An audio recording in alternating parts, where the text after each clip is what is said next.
Will securing the Strait of Hormuz spark a wider war in the Middle East? Will this narrow global trading lane, the flashpoint in the Iran war, be the straw that breaks the camel's back? I'm Ben Fajzullin.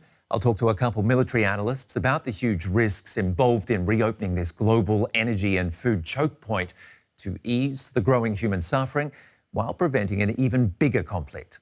It's a delicate balancing act. Have a listen to the latest warning from the United Nations. We are on the edge of a wider war that would engulf the whole Middle East with dramatic impacts around the globe. The conflict is already being felt everywhere. Look no further than the impact of the denial of freedom of navigation. When the Strait of Hormuz is strangled, the world's poorest and most vulnerable cannot breathe. If the drums of war keep beating, escalation will only make all of these worse. The spiral of death and destruction must stop. Well, the UN chief also says diplomatic efforts are underway to find a peaceful path forward.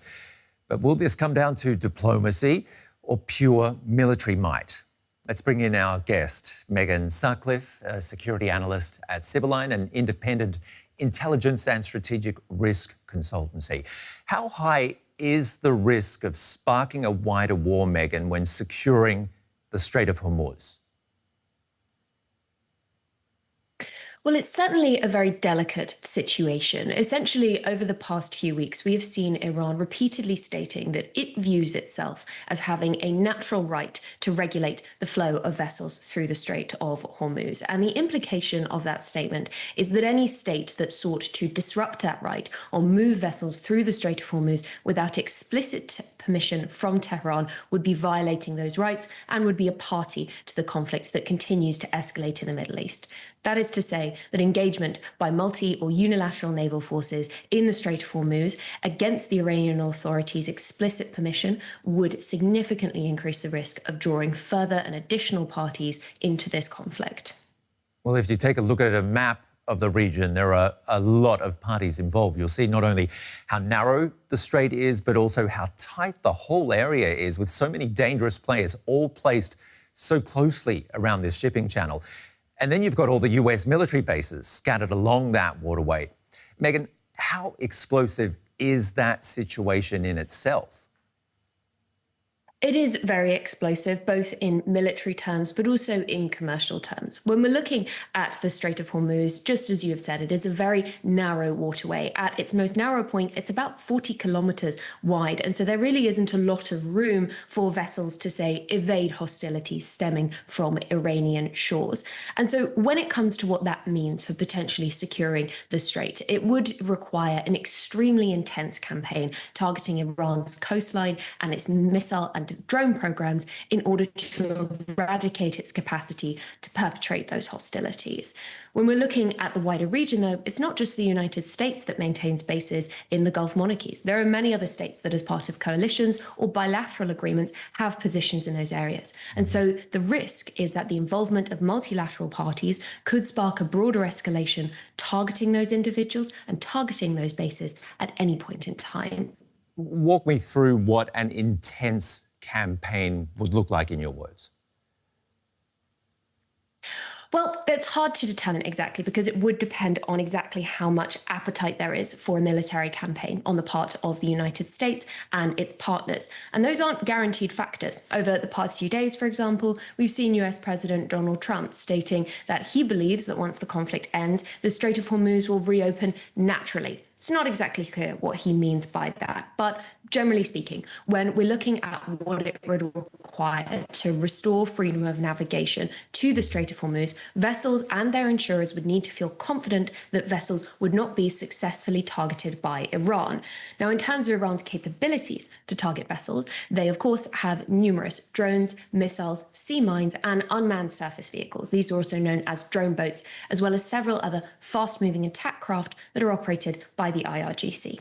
So in order to address those threats, military campaigns would need to focus on the hardened naval facilities along Iran's coastline that possess those facilities, as well as the broader production, storage, and launch sites for missiles and drones throughout Iran.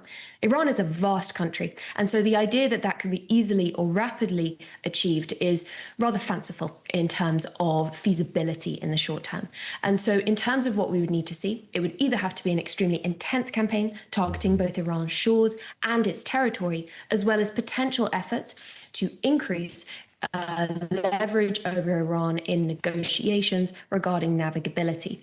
Prospects for doing that would possibly include operations targeting Iran's territory, as well as an intensification of airstrikes in the coming weeks. But Megan, how much military leverage does Tehran still have? Trump says he eviscerated the country, another word for ripping out the guts of its military capabilities.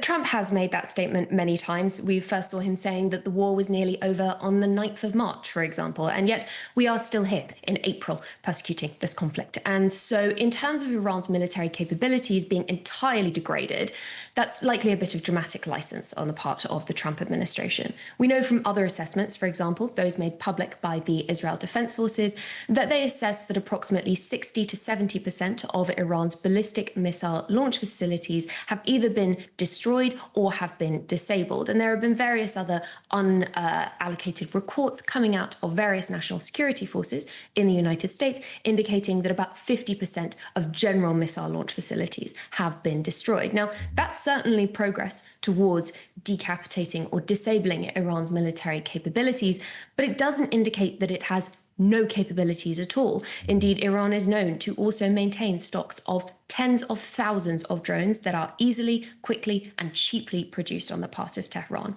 And so the idea that that has been entirely eradicated and therefore vessels will be entirely safe to move through the Strait of Hormuz, simply that is not true at this point in time. That's before we even engage with the topic of sea mines, which Iran is known to have developed a stock of at least 5,000 over the past few years. If sea mines were deployed in the Strait of Hormuz, that would make restoring freedom of navigation to this waterway extremely challenging and add another layer of complexity and escalation to this conflict. And what about some of the other players we saw on that map? Oman, the UAE, Qatar. How do they fit into all of this? Well, they fit into this conflict in many ways. Of course, it is the states in the Gulf that have borne the brunt of Iran's retaliation against the United States. Even earlier today, we saw Iranian drones targeting oil refineries in Kuwait, and we've seen the Islamic Revolutionary Guard Corps issuing threats to target various bridges throughout the region, including the only land bridge between Bahrain and Saudi Arabia, the King Fahd Causeway. So the Gulf is certainly involved in this conflict, just in terms of the kinetic activity that we're seeing at the moment. And of course, the Gulf monarchies are also additionally important when we consider their role as major US allies and the locations of many US and coalition military installations. In terms of how they fit in to this conflict moving forward, thus far we haven't seen the Gulf monarchies playing a direct part in these hostilities. They have repeatedly condemned Iran's actions and they've called for de-escalation, but we haven't seen active military involvement. However, the longer that this conflict goes on and the more intolerable it becomes and the more disruptive it becomes to the Gulf monarchies' economies, the likelihood of involvement in some capacity will increase over time. What that could look like is certainly a complex picture. Some of the Gulf monarchies have normalized relations with Israel, who is, of course, acting in cooperation with the United States in terms of airstrike operations in Iran. And so it will be complex for some of those monarchies to join into, say, a military campaign that is broadly associated with a state that they don't recognize as existing.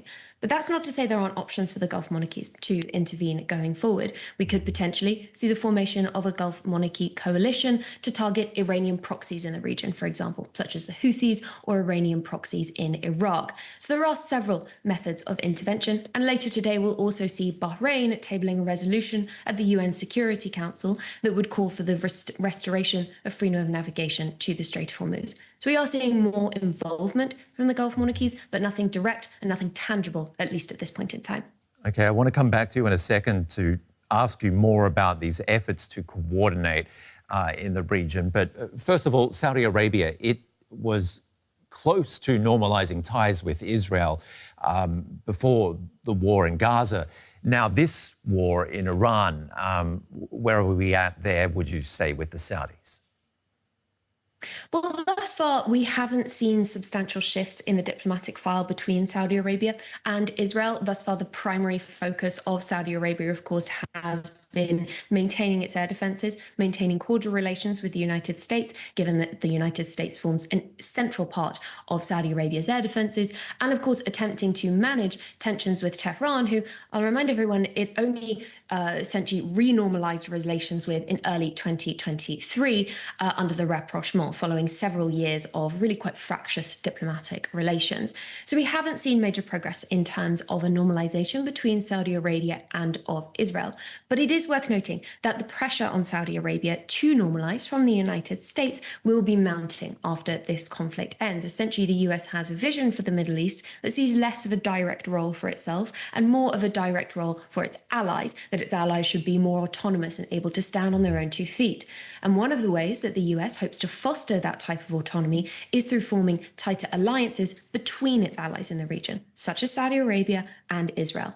It's also worth noting that in the course of this conflict, there has been major disruption to Saudi oil exports via its eastern coast, essentially through the Strait of Hormuz. And while Saudi Arabia does have oil export terminals on its west coast in the Mecca province that goes through the Red Sea and up through the Suez Canal, the risk of this conflict escalating and Iranian hostilities targeting those facilities is particularly acute.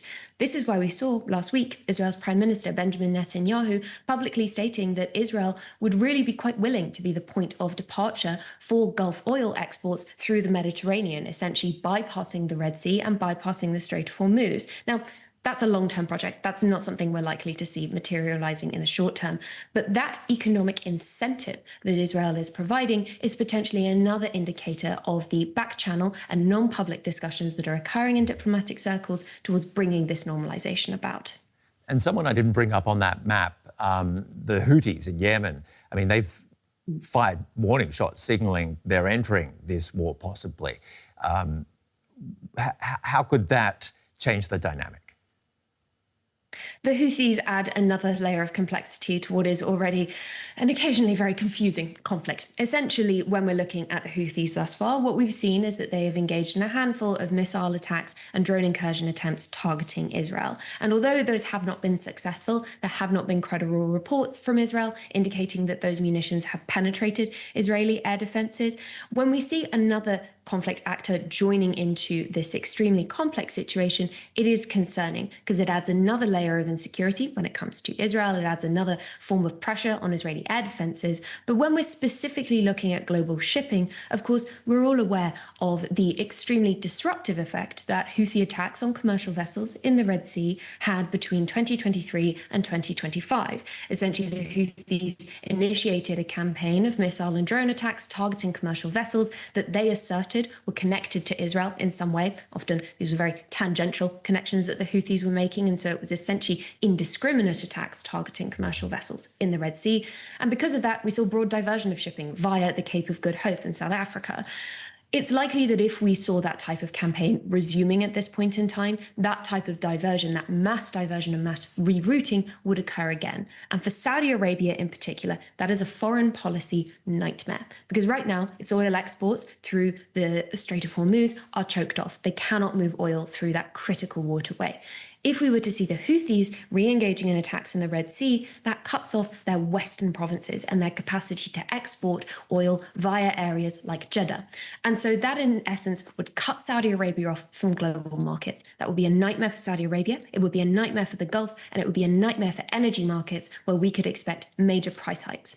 The good news is, though, that the Houthis have yet to say that they intend to resume these attacks targeting commercial vessels. Right now, they are channeling their hostilities towards Israel, and we're not seeing indications that an initiation of a campaign targeting commercial vessels is imminent. However, should this conflict escalate further and the US potentially attempt to take control of Iranian territory, particularly in the Persian Gulf, that would be concerning. That would potentially mark a tipping point when it comes to the degree and the extent of Houthi hostilities. So, Megan, for you, after going through all those countries in that region, all those different players and risks, what is the biggest concern for you? What could spark a wider war then? My concern at the moment is civilian infrastructure. So essentially what we've seen so far from the US and Israel is a primary focus on military and dual-use installations within Iran. So focusing on Iran's missile, drone and nuclear capabilities, as well as its naval capabilities in particular. And while that has been concerning, and we have certainly seen incidents of strikes targeting and hitting other locations, such as a school in Manab on the first day of this war that killed, according to Iranian state media, for 175 people, we have seen the focus be primarily on security force installations. However, the statements coming out of the White House over the past few days indicate that the US is seeking to escalate this conflict in order to maximize pressure on Tehran to make concessions and ceasefire negotiations. What that escalation looks like is probably what we've seen over the past 24 hours, that being US strikes targeting critical infrastructure in Iran, like bridges. Iran has been very clear that if it sees that happening further, it will engage in reciprocal attacks targeting critical civilian infrastructure in the Gulf. That brings bridges, energy security facilities, water desalination facilities onto the table. And that poses a critical threat to conditions within the Gulf. And so the likelihood of the Gulf responding in a demonstrable way will also increase. If we see that shift, I'm very concerned that we will end up in a situation where this conflict begins to escalate in an uncontrolled and existential manner. Megan, before I bring in another military analyst, I just want to ask you, taking the US out of the equation, because Trump said, deal with it. If you've got oil going through there, secure it yourself. Do you expect all these guys in the region around the Strait of Hormuz to suddenly work together to secure the strait and somehow put us on a path to peace? Well, I don't think that diplomatic cooperation and collaboration is off the table. It's in the past 24 hours, for example, that we saw the UK convening a conference of over 40 nations virtually in order to discuss potential measures to restore freedom of navigation to the Strait of Hormuz. So cooperation in the Gulf is certainly not off the table, and it's something that will likely be being discussed in capitals throughout the region. But what that cooperation actually looks like is a different kettle of fish. It's something different entirely. So while it is possible and likely that we will see statements coming out of the Gulf Cooperation Council, of various summits and joint statements in the next few weeks, and potentially out of the UN Security Council in the next few hours, attesting to everyone's commitment to adopting appropriate measures to restore freedom of navigation, that doesn't necessarily translate into action straight away. The path to action is more complex and potentially involves the deployment of thousands of service personnel, of extremely expensive naval vessels, and the coordination of multifaceted military operations. That's a degree of complexity and potential hostility in the perception of Tehran that will destabilize the fragile balance we're seeing in the region at the moment. And so when it comes to working together, it's not off the table, but it's certainly not the easiest course of action at this point in time. Okay, great to get your thoughts. Megan, thank you very much for joining us here today. Let's get another voice, Marina Miron, a military expert from King's College London. Marina, how dangerous is this point in time? How close are we to seeing this war go up a level and become something that spirals out of control, as the UN chief has hinted at, in these attempts to secure the Strait of Hormuz? Good day, Ben. It's a complex question because it doesn't really depend on one player or two players.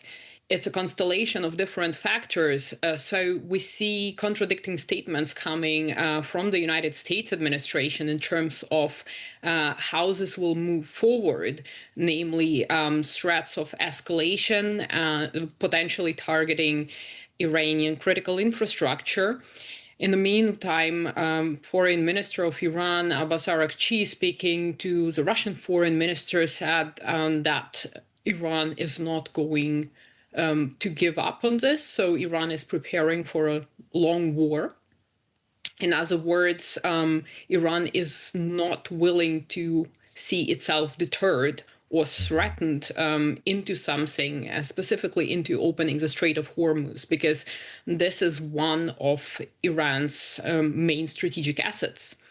And Iran knows it, and Iran has enough residual capabilities to disrupt the shipping through the Strait of Hormuz. And despite the fact, from what we have heard from the US administration, the strait is not closed. It is closed to those who are considered to be non-friendly nations to Iran, and some vessels have passed the Strait of Hormuz under Pakistani flags, for instance.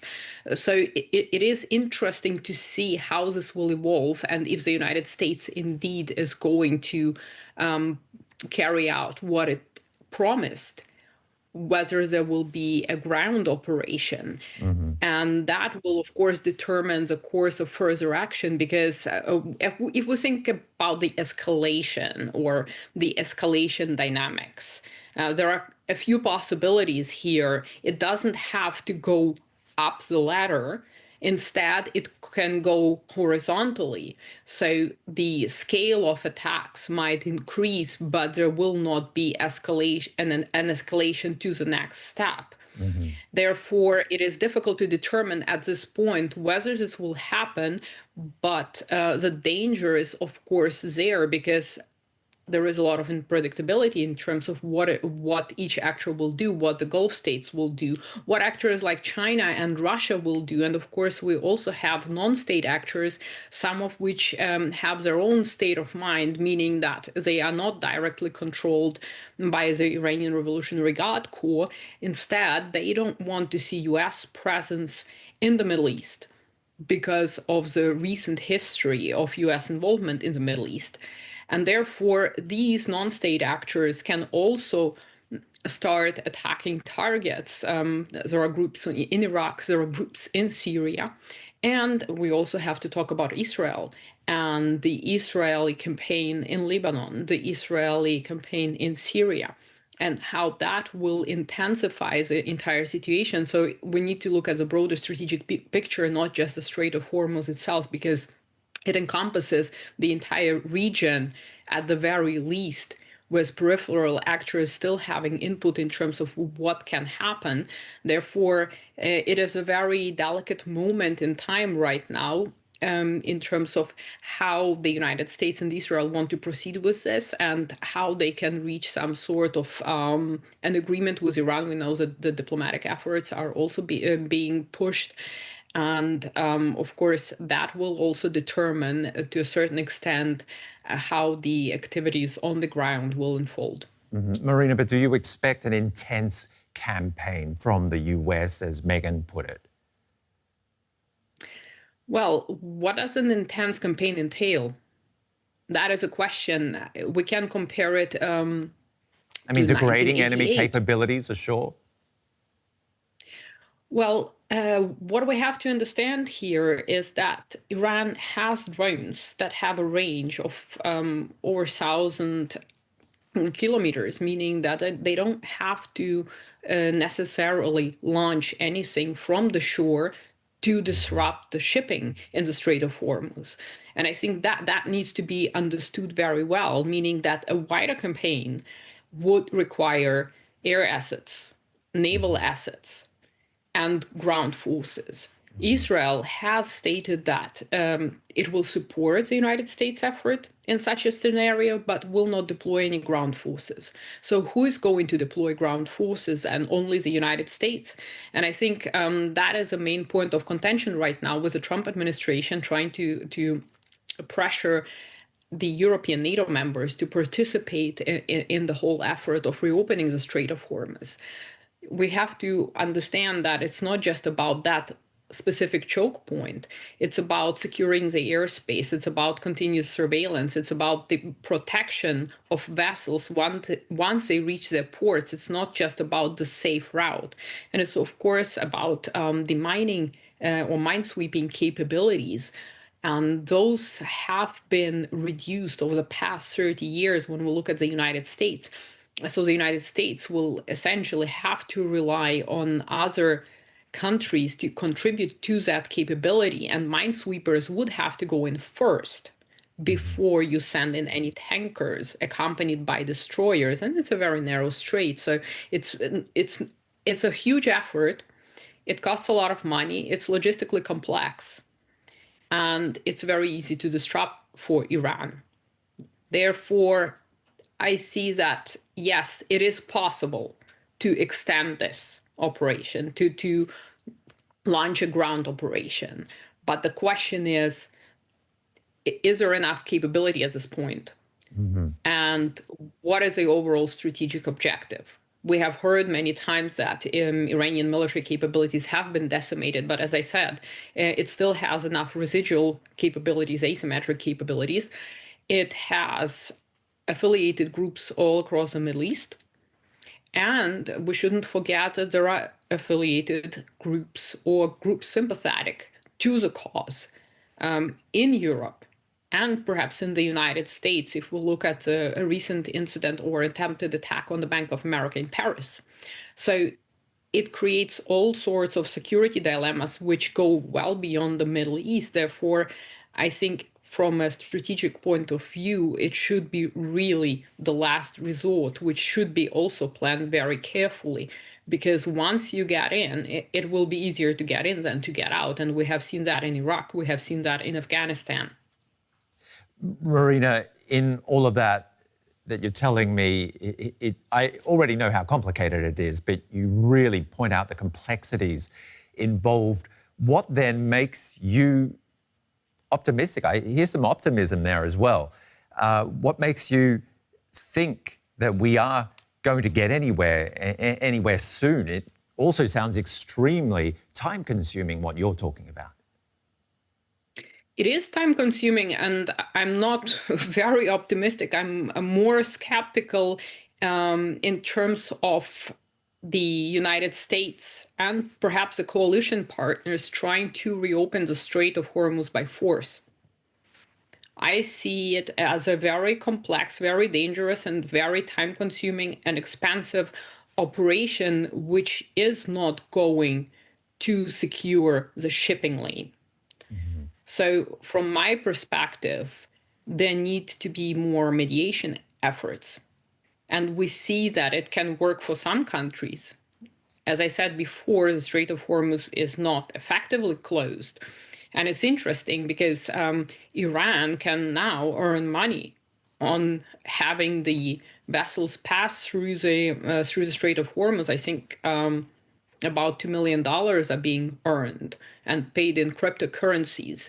So in order to disrupt that, you would have to have all countries on board, meaning those supporting Iran as well. And that will be very difficult because there is an opinion, okay, if we cannot use the Strait of Hormuz, then nobody should. But to create that effective blockade and to pressure Iran economically will also be a much more difficult undertaking. Therefore, I think the best thing we can hope for here is a diplomatic solution through mediations, perhaps involving Pakistan, involving Turkey, and maybe other actors such as China and Russia, despite the fact that we know the Russian economy is benefiting from high crude prices. But continued instability in the Middle East, despite the earnings in the short term, is not going to benefit the Russians. And it just gets more and more complicated, as I'm sure our viewers will be realizing. But in the end, who do you think will control this all-important choke point, the Strait of Hormuz? It is difficult to say for now, given the fact that it's much cheaper and much easier to disrupt the shipping across the Strait of Hormuz. I think one will have to reach some sort of an agreement with Iran. And it seems like Iran likes the idea of charging at all for using the Strait of Hormuz. And it might be something that Iran will want to impose in the future. And of course, right now, given the fact that on the one hand, we have statements about Iranian military capabilities being decimated, talking with Iran and reaching some sort of an agreement might look like a weakness, which is why there might be caution, at least in the diplomatic and in the informational sphere. We don't know what is happening behind closed doors, but in the long term, it will be important to negotiate some sort of an agreement offering, of course, security guarantees to Iran as well, if the Strait of Hormuz is to be used. Because, as I said, it's easy to mine the strait for Iran. Iran has that capability.